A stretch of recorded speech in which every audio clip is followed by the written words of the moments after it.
इस बार एक भूतपूर्व की व्यथा। जय जगन्नाथ। भूतपूर्व होना आसान नहीं है, उसके लिए वर्तमान जरूरी है।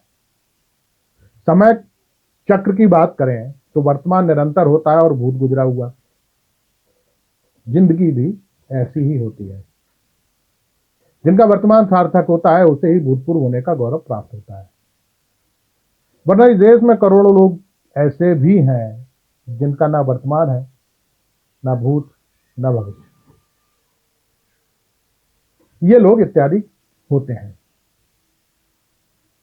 इस देश में यह भी अजीब खेल है कि ये इत्यादि लोग भूतपूर्व का वर्तमान इस उम्मीद से सुधारते हैं कि शायद उनका वर्तमान और भविष्य सुधर जाए, पर ऐसा होता नहीं। भूतपूर्व अपना वर्तमान सुधारने में इतना मशगूल हो जाता है कि जब वह भूतपूर्व होता है तो उसके साथ कोई नहीं होता। कई बार वो डिप्रेशन में चला जाता है। ये अलग बात है कि जब किसी को बलात् भूतपूर्व बनाया जाता है तो उसके प्रति लोगों की सहानुभूति होती है। भारतीय राजनीति में तमाम ऐसे लोग हैं जो अपना वर्तमान सुरक्षित रखने के लिए संविधान की मर्यादा तार तार करने में लगे रहे, पर जैसे ही उन्होंने अपनी रीढ़ पर खड़ा होना शुरू किया, भूतपूर्व बना दिए गए। जगदीप धनखड़, सतपाल मलिक इसी श्रेणी में आते हैं। कुछ लोग भूतपूर्व की जगह मार्गदर्शक बना दिए जाते हैं।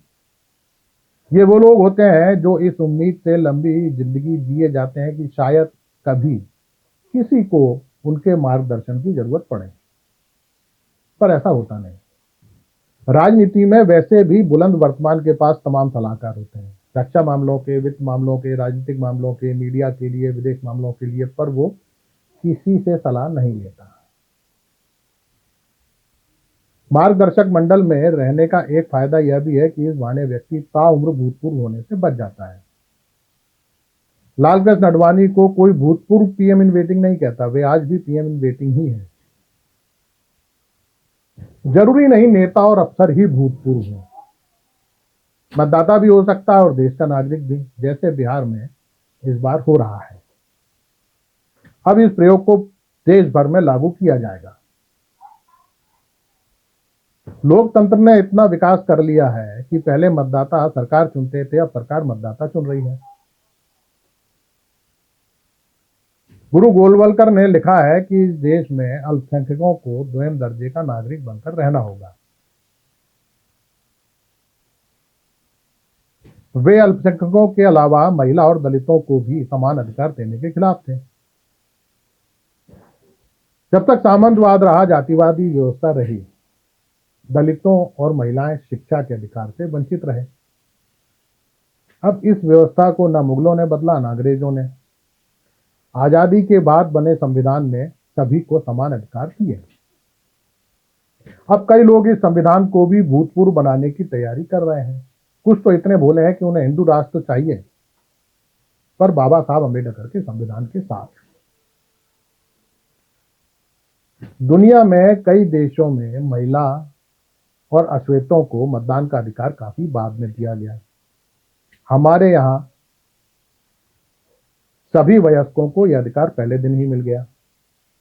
महिला और दलितों को पढ़ने का अधिकार भी मिला, पर अब स्कूल बंद हो रहे हैं। देश भर में उन सरकारी स्कूलों का मर्जर किया जा रहा है जहां छात्रों की संख्या कम है। पिछले 10 साल में 90,000 स्कूल बंद कर दिए गए। अब राजस्थान में स्कूल भवन गिरने के बाद सरकार को उन 2,000 स्कूलों को बंद करने का भी बहाना मिल गया जो जर्जर हालत में चल रहे हैं। इस तरह न सिर्फ मतदाता को बल्कि छात्रों को भी भूतपूर्व बनाने की तैयारी की जा रही है। लाखों छात्र पहले से ही भूतपूर्व हो चुके हैं। इत्यादि कभी भूतपूर्व नहीं होता क्योंकि उसका कोई वर्तमान नहीं होता। उसे सुनहरे सपने बेचकर ही नेता अपना भविष्य सुनहरा करता है, पर जब नेता भूतपूर्व होता है तो उसकी सेहत पर असर पड़ता है। कई बार नेताओं को जनता भूतपूर्व बनाती है और कई बार हाईकमान। अब हाईकमान भगवान की तरह अदृश्य है, जिसे जानते सब हैं पर देखा किसी ने नहीं होता।